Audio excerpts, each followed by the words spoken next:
Alright. My name is Isaiah Watts from Pfeiffer University. Justin Watts, Justin Time Plumbing. I'm Andrew Young. Okay, the first question is, I would like to start off by asking if you could give us a little rundown of how you started your plumbing company. How I started? Yep. Oh man, broke as a joke. We got some income tax money, and your mama looked at me and said, "You gotta go start a business."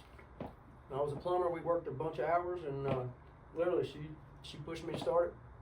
I bought a van, and I had enough hours to take my exam. I took my exam, we passed, and here we are. All right, so second question I have is, so are you a corporation or LLC? I'm an LLC. Okay. You want some reason for that? Yeah, if you can go into it a little bit.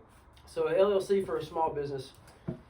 We're just at the point where we're just about to change to an S corp. But to focus on your question, an LLC would protect me, protect my home and stuff that I have to have for my family if something failed with the business. You know, between lawsuits and stuff like that, the LLC kind of gives you a buffer. Oh yeah. So that's why we do that. Okay. Next question is, how do you handle customer agreements or expectations before starting a job? Okay. So we go to a job and we give an estimate. You know, we give a free estimate. Most time I just wrote on one of these. Okay, I get a copy. The customer gets a copy. If they agree to it at that point, they'll go ahead and sign it. You know, if not, we'll just give it to them. They may call back 3 months later and they say, "Well, I want to go with that estimate." But either way, once this is filled out on the spot, it comes in. It gets logged into our system there. So we have a we have a copy nonstop of it, and the way we handle it is we just try to make sure we detail everything that they specifically want. You know, I mean, we know that certain things are the same repetitively, but every customer is different. You know, there may be one that's really picky about certain things, or not wanting you around their children, or being careful of a dog or cat. So we try to make as many notes as possible of that to make sure they're happy at the end. Once they sign the estimate, can they back out of it? Absolutely. Yeah, they can back out of it until we start the work. Until we're invested in it. All right, kind of going more in on that. Does your business use contracts like pretty much each every day for like stuff like that? And then if so, like, are you accepting verbal contracts or do they have to be written? We have to have a contract in the system. So I will say this: big plants and places I work for, that payment's never an issue. That I have a trust and a relationship with. Yes, they can call me and tell me to do something, and I'm going to go do it. Yep. But for at least 90% of our business, I want something on paper. I want something on paper to protect me, our guys. And mainly just because you get done and they say, "Well, we were supposed to have a water heater." Well, no, we wasn't. Yep. Yeah, and it's just to protect everyone. But every day is contracts. Invoices, estimates. Like this right here is a damage disclosure contract we use when we dig, because we don't know what's under the ground, if it's irrigation or a line going to their dog fence or however. So just stuff like that. Yes, so we use it every day. All right, thank you. For our next question is there any type of licenses you need to order to start a plumbing business like yours? Yes, you need you've got to have a plumbing license.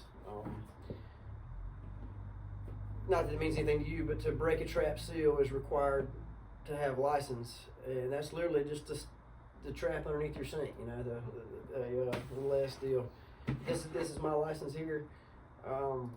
There's different classes of license. Mine's unlimited. You can get one that's strictly for residential only. But this is required to own a plumbing business. Not necessarily to do plumbing, but to be able to pull permits on plumbing, do new plumbing. You could have like a drain cleaning business or something without this type of license. But yeah, you have to have that. How long does that take to go through that process to get that license? Oh man, it took. You have to have 2,000 work hours. Ooh. Yeah, 2,000 work hours in it, and then you've got big books. Yeah. Big books. It's a lot, but it's if that's all you've ever done, it becomes second nature. Yeah. All right. Next, if you don't mind telling us, what are some employee-related issues that you've had to deal with in the past? Employee-related issues. Don't you even smile. So, So employees are No. okay. Employees are they're just the same as me, right? Yeah. Everybody has a bad day. Oh yeah. That's the. There's not one issue you can think of that we probably haven't. Huh. Yeah, from Sam's dog having appointments last minute to man, somebody having a fight with their wife and coming here and just absolutely just you just can't deal with them, you know. Oh yeah. And yeah. it's no different than me having a bad day. I'm sure I come in with an attitude, sick.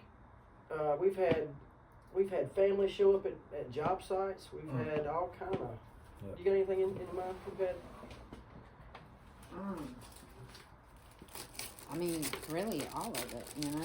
There's humans, so Yeah. you know. Just, Yeah. People But- just get their feelings hurt. Oh, yeah, absolutely. You know. Have you ever, like, going more on that, have you ever had to fire anyone? Oh, yeah. Like, some issues. For sure. For the most part, you can talk to them and work it out. With Yeah. Okay, they're just like me. We're all human. We make Absolutely. mistakes. Most people you can pull aside, have them talk to, and it's fine. Some, when they get in their mind, you just can't. Yep. So going back to the contract deal, do you have any like contracts with your suppliers, like your toilets and water heaters and pipes and stuff like that? Do I have contracts with Yep. my suppliers? No. Do not? No, I like to. I have contracts that I rely on. Not contracts, but I have suppliers that I really rely on. But I'm not going to get in a contract situation with them because I feel like that's the freedom for me to price and do other things that would help my business. Yeah, I was about to say if something's cheaper somewhere else, Mhm. it's obviously going to benefit you to just get it there instead Yeah, of. and you have to outweigh the the price versus the service. You know, if Oh, yeah. something was go wrong, can I return this? Mhm. You know, all that stuff matters. But I don't want to be in a contract with a supplier if I can help it. So what are some insurances that you are required to have for this business? So you're required to have a general liability.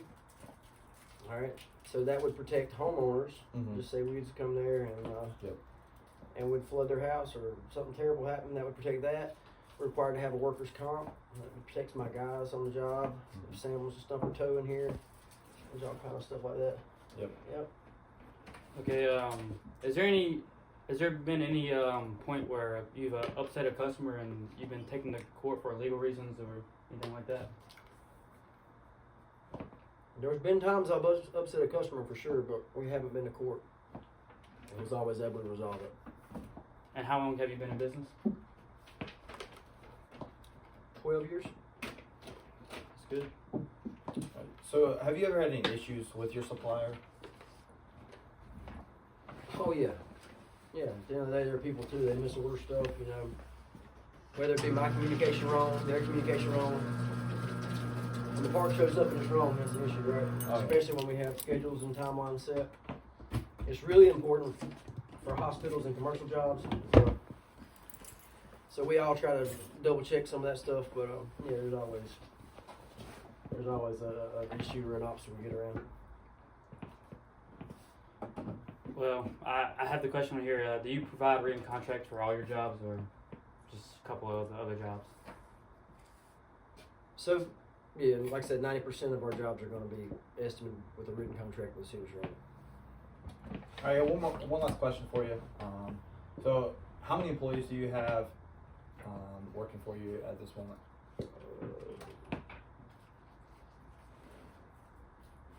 Yep, 10?